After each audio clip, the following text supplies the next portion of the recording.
На прошлой неделе группа депутатов парламента во главе с председателем Комитета по международным межпарламентским связям и связям с соотечественниками Алхасом Барцыц выехала в Москву с официальным визитом для встречи с коллегами из Госдумы. В состав абхазской делегации вошли депутаты Леонид Лакирбая, Кан Кварджи, Адгур Харази и Дауд Хутаба.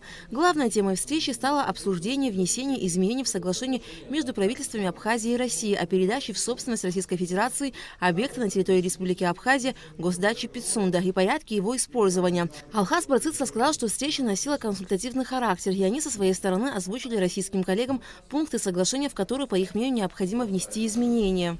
Я, в свою очередь, в своем выступлении озвучил тот факт, что в первую очередь у нас в обществе многое не понимается касаемо именно самой ратификации данного соглашения. Почему? Потому что есть ряд проблем, которые вообще были изначально допущены в данном соглашении. Речь идет непосредственно о координатах, которые ошибочно были указаны это по морской территории морского.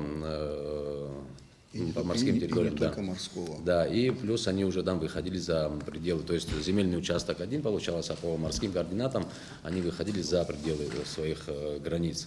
Вот. Также нами было озвучено, что есть тот пункт, который смущает, опять-таки, все наше население республики, значит, отсутствие в данном соглашении статьи, а именно в статье пункта, который ограничивает, да, передачу при заключении соглашения с Федеральной службой охраны, там отсутствует пункт, который не позволяет передавать данный объект третьим лицам. Помимо представителей Государственной Думы, на встрече присутствовали представители ФСО и МИДа России. По словам депутатов парламента, российские коллеги нацелены на то, чтобы данное соглашение было правильно ратифицировано и готово к совместному сотрудничеству. Они нас заверили, что ими также будет это все поддержано. Они максимально хотят все вместе приложить усилия для того, чтобы у нас получилось в данном соглашении внести изменения. В ноте МИДа, кстати, хочу отметить тот факт, что министр иностранных дел Республики Абхазия до этого тоже провел большую работу в этом направлении. Была нота МИДа между нашими ведомствами, а именно, значит, в абхазской ноте МИДа говорилось о том, что обнаружены несоответствия координат, точек координационных, именно касающихся именно морской глади, и также, значит, вот эта вот статья, которая не позволяет передачу объекта третьим лицам.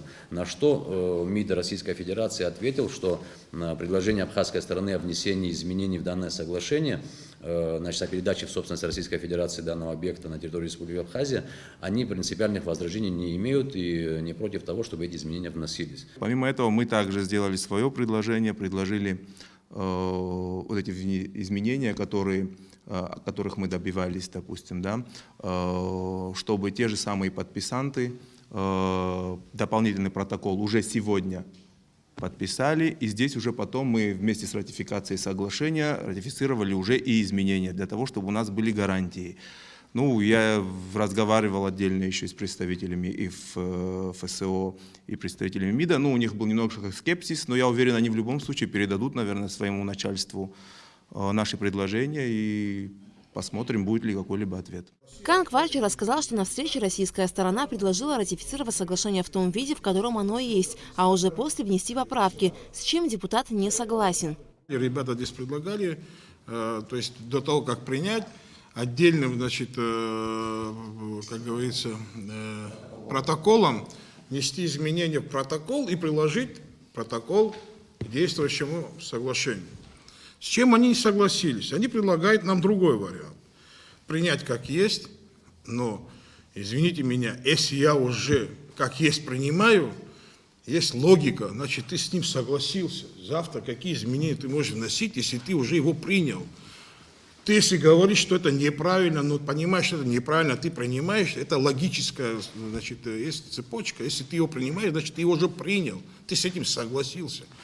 Но не это главное. Они предлагают потом, значит, сделать постановление парламента, что мы потом будем что-то менять. Вообще это, наверное, ну, я такое вообще не понимаю. Я юрист тоже, другое дело, может, не практиковался непосредственно там какими-то конституционными делами, но имею опыт работы в парламенте, я знаю, что такое иерархия, да?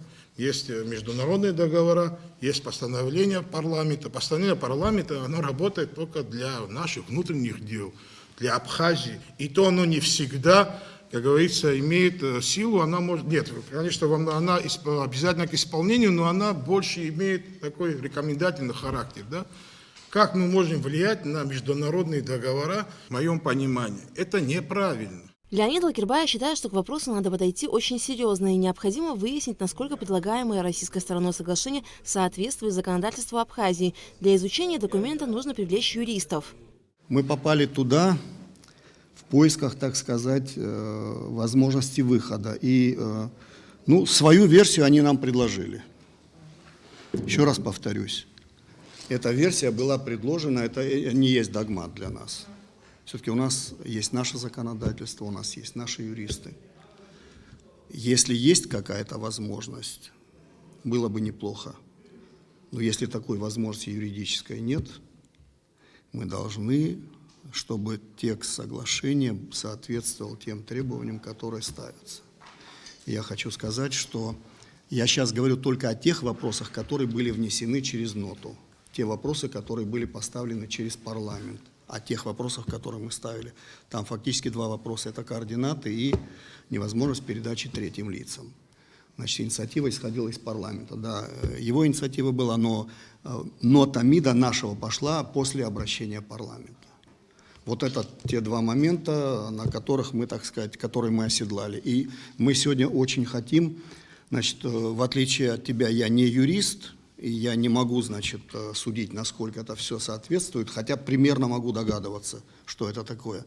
Значит, но если наши юристы скажут, что юридически это вообще невозможно никаким путем, значит, надо думать о другом. Не исключено, что текст соглашения, который уже будет с учетом, новый текст соглашения, чтобы мы его инициировали. Я такой тоже не исключаю. Но это, еще раз повторюсь, в том случае, если наши юристы скажут, что другого решения пути нет. Обсуждаемый вопрос остается открытым. Депутаты намерены рассмотреть все «за» и «против» с привлечением специалистов. Алика Трапшрамукамки, Абхазское телевидение.